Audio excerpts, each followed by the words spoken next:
आप देख रहे हैं लाइव इंडिया हर पल। नमस्कार, आप देख रहे हैं लाइव इंडिया हर पल। मैं हूं आपके साथ रेखा मिश्रा। बात करेंगे कामाख्या मंदिर की, जो कि असम की राजधानी दिसपुर से लगभग 7 किलोमीटर दूर है। ये शक्तिपीठ नीलांचल पर्वत से 10 किलोमीटर की दूरी पर स्थित है और इस मंदिर की कई सारी मान्यताएं हैं और इसी वजह से यहाँ पर लोग जो है वो बड़ी संख्या में पहुँचते हैं। आज हम आपको विस्तार पूर्वक इस मंदिर से जुड़े ऐसे रहस्यों के बारे में और ऐसी कहानियां बताएंगे जिसे सुन करके आप सोचेंगे कि आज भी हमारे देश के कई ऐसे जगह हैं जहाँ पर शक्तिपीठ की पूजा जो है वो विधि विधान से होती है। हम आपको विस्तार पूर्वक बताएंगे और साथ ही आपको बताएंगे कि आखिर इस मंदिर की आस्था जो है वो क्या कहती है और इस मंदिर की जो मान्यताएं हैं वो क्या है। पूरी खबर हम आपको विस्तार पूर्वक बताएंगे। आपको बता दें कि असम में इस बार जब चुनाव हुए थे तो बड़ी संख्या में जो राजनेता असम पहुंचे थे, सभी प्रचार प्रसार के बीच कामाख्या मंदिर भी गए थे और सभी ने विधि विधान के साथ पूजा अर्चना की थी और उस वक्त भी ये मंदिर काफ़ी ज़्यादा चर्चा में आई थी। आपको बता दें कि कामाख्या मंदिर असम की राजधानी दिसपुर से लगभग 7 किलोमीटर दूर है और ये शक्तिपीठ नीलांचल पर्वत से 10 किलोमीटर की दूरी पर स्थित है। यहाँ जहाँ न केवल देश के लोग बल्कि अलग अलग देशों से भी इस मंदिर में देवी के दर्शन करने लोग आते हैं। ये मंदिर हिंदू तीर्थ यात्रियों के लिए एक प्रमुख स्थल है और आज आपको हम इस पूरी रिपोर्ट में मंदिर से जुड़ी आस्थाओं के बारे में बताएंगे। इस मंदिर में आपको देवी माँ की कोई तस्वीर नजर नहीं आएगी, बल्कि यहाँ एक कुंड बना हुआ है जो कि फूलों से ढका हुआ है, जहाँ से हमेशा पानी निकलता रहता है। दरअसल ऐसी मान्यता है कि इस मंदिर में देवी की योनि की पूजा की जाती है और योनि होने के कारण देवी यहाँ राजस्वल्ला भी होती है। यानी कि पुराणों के अनुसार ऐसा माना जाता है कि भगवान शिव का माता सती के प्रति मोह भंग करने के लिए भगवान विष्णु ने अपने चक्र से माता सती के 51 टुकड़े किए थे, जिसके बाद जहां जहां ये टुकड़े गिर गए वहां वहां शक्तिपीठ बन गया। तांत्रिकों या फिर कहिए कि काला जादू करने वालों के लिए ये जगह काफी महत्व रखती है और इसके अलावा यहाँ लोग अपनी जिंदगी से जुड़ी कई सी मनोकामनाओं के लिए दूर दूर से भी आते हैं। यहाँ अम्बू बाची मेला लगता है, जिस दौरान ब्रह्मपुत्र का पानी 3 दिन के लिए लाल पड़ जाता है। ऐसा माना जाता है कि कामाख्या देवी के मासिक धर्म के कारण ऐसा होता है और माना जाता है कि 3 दिन माता को राजस्वल्ला होता है और जिस दौरान 3 दिन के लिए माता का दरबार बंद रहता है और 3 दिन बाद माता का मंदिर फिर धूमधाम से खोला जाता है और भक्तों की भीड़ जो है वो उमड़ जाती है। यहाँ बड़ा ही अनोखा प्रसाद जो है वो दिया जाता है। दरअसल यहाँ 3 दिन मासिक धर्म के चलते एक सफेद कपड़ा माता के दरबार में रखा जाता है और 3 दिन बाद जब दरबार खुलते हैं तो कपड़ा जो है वह लाल रंग में भींगा होता है, जिसे प्रसाद के रूप में भक्तों को दिया जाता है। कामाख्या मंदिर के इतिहास की बात करें तो कामाख्या मंदिर भारत में सबसे पुराने मंदिरों में से एक है और स्वाभाविक रूप से सदियों का इतिहास इसके साथ जुड़ा हुआ है और ऐसा माना जाता है कि इसका निर्माण 8वीं और 9वीं शताब्दी के बीच हुआ था, या फिर कहिए कि इस मंदिर का जो निर्माण हुआ था वो कई शताब्दी पूर्व हुआ था और इस दौरान जब हुसैन शाह ने कामाख्या साम्राज्य पर आक्रमण किया तो कामाख्या मंदिर को खत्म कर दिया गया, जहां कुछ भी नहीं बचा और ये मंदिर खंडहर बन गया। ऐसा तब तक रहा जब तक कि इस मंदिर को 1500 दशक में फिर से खोज ना लिया गया हो और जब कोच वंश के संस्थापक विश्व सिंह ने इस मंदिर को पूजा स्थल के रूप में पुनर्जीवित किया। इसके बाद जब उनके बेटे ने राजपाट संभाला तो 1565 में इसे मंदिर को दोबारा से बनवाया, जिसके बाद से ये मंदिर ऐसे ही है जैसा आज दिखाई देता है। इस मंदिर का इतिहास आज भी इसकी दीवारों के पीछे छुपा हुआ है, जहां दर्शन के लिए देश के अलग अलग हिस्सों से तीर्थयात्री आते हैं। देवी के दर्शन के लिए यहाँ हर साल हजारों की संख्या में लोग आते हैं। कामाख्या मंदिर गुवाहाटी आने वाले किसी भी पर्यटक के लिए सबसे बड़ा आकर्षण है। असम के गुवाहाटी में स्थित कामाख्या देवी मंदिर में हर साल जून के महीने में अम्बुबाची मेला आयोजित होता है। धार्मिक मान्यता के अनुसार इन 3 दिनों तक देवी को मासिक धर्म होता है। इस दौरान मंदिर के कपाट बंद रहते हैं और कोई पूजा नहीं होती है। चौथे दिन मंदिर को खोला जाता है और भक्तों को प्रसाद के रूप में एक लाल वस्त्र दिया जाता है। लाल होने के पीछे के कारण और मान्यताएं हमने आपको बताई है। एक बार फिर से आपको बताएंगे कि धार्मिक और आध्यात्मिक मान्यता है कि भक्तों और पुजारी जो है वो मानते हैं कि इन 3 दिनों तक गर्भगृह में बिछाया गया सफेद वस्त्र और आसपास से बहने वाले जल स्रोत स्वतः ही लाल हो जाते हैं। इसे देवी के मासिक धर्म और उनकी प्रजनन शक्ति का प्रतीक माना जाता है। वहीं इसका प्राकृतिक कारण भी वैज्ञानिकों ने बताया है। अपने शोध में कुछ भूवैज्ञानिकों और शोधकर्ताओं का मानना है कि मानसून की शुरुआत के समय मिट्टी में आयरन ऑक्साइड या सिंदूर जैसे प्राकृतिक खनिज की मात्रा अधिक होती है। बारिश का पानी जब इस लाल मिट्टी या खनिज से होकर गुजरता है तो पास की ब्रह्मपुत्र नदी और भूमिगत जल का रंग लाल दिखाई देने लगता है। इस स्थान पर मासिक धर्म को अशुद्धि नहीं बल्कि जीवन के निर्माण की प्राकृतिक शक्ति और स्त्रीत्व के रूप में अत्यधिक सम्मान दिया जाता है। मासिक धर्म एक स्त्री की पहचान है और यह उसे पूर्ण स्त्रीत्व प्रदान करता है, लेकिन फिर भी हमारे समाज में राजस्वला स्त्री को अपमानित माना जाता है।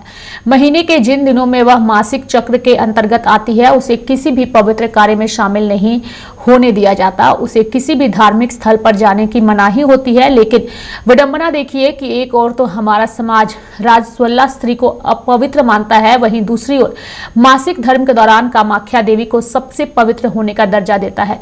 यह मंदिर तांत्रिक सिद्धियां प्राप्त करने के लिए प्रसिद्ध है। यहाँ तारा, धूमवती, भैरवी, कमला, बंगलामुखी आदि तंत्र देवियों की मूर्तियां स्थापित है। इस मंदिर को 16वीं शताब्दी में नष्ट कर दिया गया था, लेकिन बाद में कूच बिहार के राजा नर नारायण ने 17वीं शताब्दी में इसका पुनर्निर्माण कराया था। नीलांचल पर्वत के बीचों बीच स्थित कामाख्या मंदिर गुवाहाटी से करीब 8 किलोमीटर की दूरी पर स्थित है। यह मंदिर प्रसिद्ध 108 शक्तिपीठों में से एक है। माना जाता है कि पिता द्वारा किए जा रहे यज्ञ की अग्नि में कूदकर सती के आत्मदाह करने के बाद जब महादेव उनके शव को लेकर तांडव कर रहे थे, तब भगवान विष्णु ने उनके क्रोध को शांत करने के लिए अपना सुदर्शन चक्र छोड़कर सती के शव के टुकड़े कर दिए थे। उस समय जहां सती का योनि और गर्भ आकर गिरे थे, आज उस स्थान पर कामाख्या मंदिर स्थित है। नीलांचल पर्वत के बीचों बीच स्थित कामाख्या मंदिर गुवाहाटी से करीब 8 किलोमीटर की दूरी पर स्थित है और यह मंदिर प्रसिद्ध 108 शक्तिपीठों में से एक माना जाता है। साथ ही माना जाता है कि पिता द्वारा किए जा रहे यज्ञ की अग्नि में कूदकर सती के आत्मदाह करने के बाद जब महादेव उनके शव को लेकर तांडव कर रहे थे, तब भगवान विष्णु ने उनके क्रोध को शांत करने के लिए अपना सुदर्शन चक्र छोड़कर सती के शव के टुकड़े कर दिए थे और जहां जहां वह गिरा वह शक्तिपीठ के रूप में प्रचलित हो गया। आपको बता दें कि माना जाता है कि कई सारी चीजें जो है इस मंदिर से जुड़ी हुई है और इस मंदिर की मान्यता है कि दूर दराज से लोग इस मंदिर में पूजा पाठ करने के लिए जाते हैं। इस मंदिर के पास मौजूद सीढ़ियां अधूरी है। इसके पीछे भी एक कथा मौजूद है। कहा जाता है कि नरका नाम का राक्षस देवी कामाख्या की सुंदरता पर मोहित होकर उनसे विवाह करना चाहता था, परंतु देवी कामाख्या ने उसके सामने एक शर्त रख दी। कामाख्या देवी ने नरका से कहा कि अगर वह एक ही रात में नीलांचल पर्वत से मंदिर तक सीढ़ियां बना पाएगा तो वह उससे विवाह करेंगे। नरका ने देवी की बात मान ली और सीढ़ियां बनाने लगा। देवी को लगा कि नरका इस कार्य को पूरा कर लेगा, इसलिए उन्होंने एक तरकीब निकाली। उन्होंने एक कौवे को मुर्गा बनाकर उसे भोर से पहले ही बाग देने को कहा।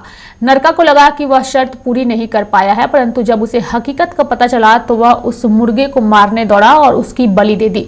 जिस स्थान पर मुर्गे की बलि दी गई उसे कुकुरकत्ता नाम से जाना जाता है और इस मंदिर की सीढ़ियां आज भी अधूरी है।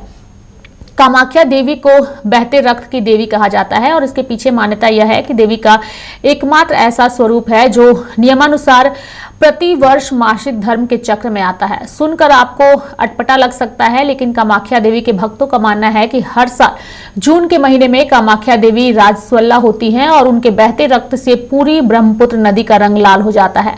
इस दौरान 3 दिनों तक यह मंदिर बंद हो जाता है, लेकिन मंदिर के आसपास अंबुवाची पर्व मनाया जाता है और इस दौरान देश विदेश से सैलानियों के साथ तांत्रिक, अघोरी, साधु और पुजारी इस मेले में शामिल होने आते हैं। शक्ति के उपासक, तांत्रिक और साधक नीलांचल पर्वत की विभिन्न गुफाओं में बैठकर साधना कर सिद्धियां प्राप्त करने की कोशिश करते हैं।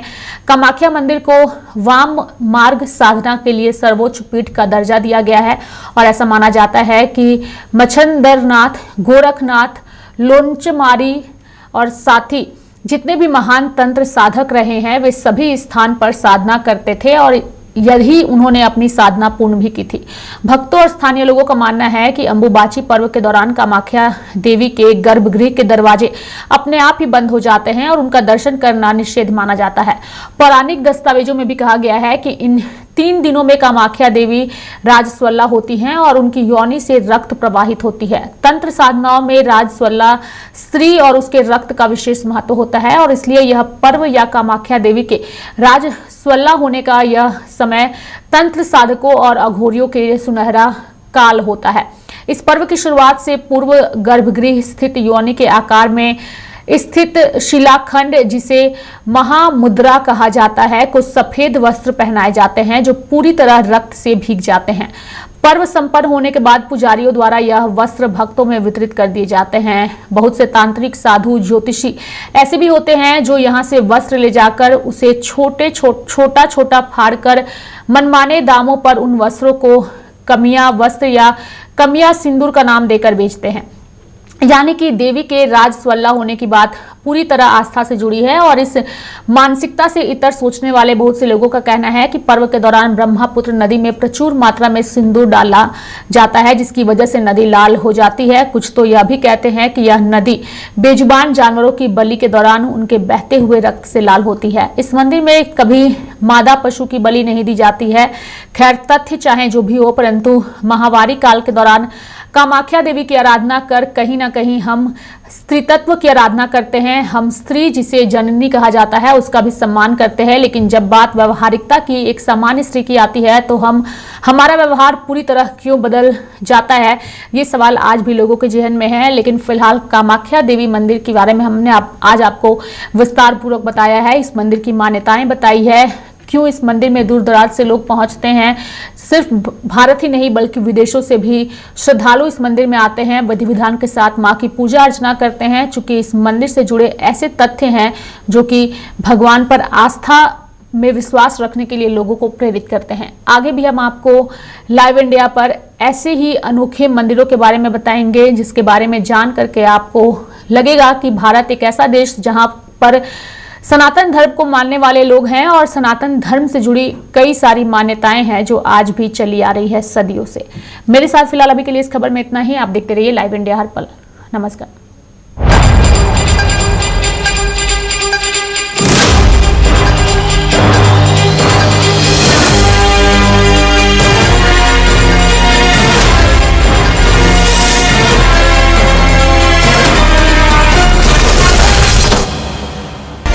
आप देख रहे हैं लाइव इंडिया हर पल।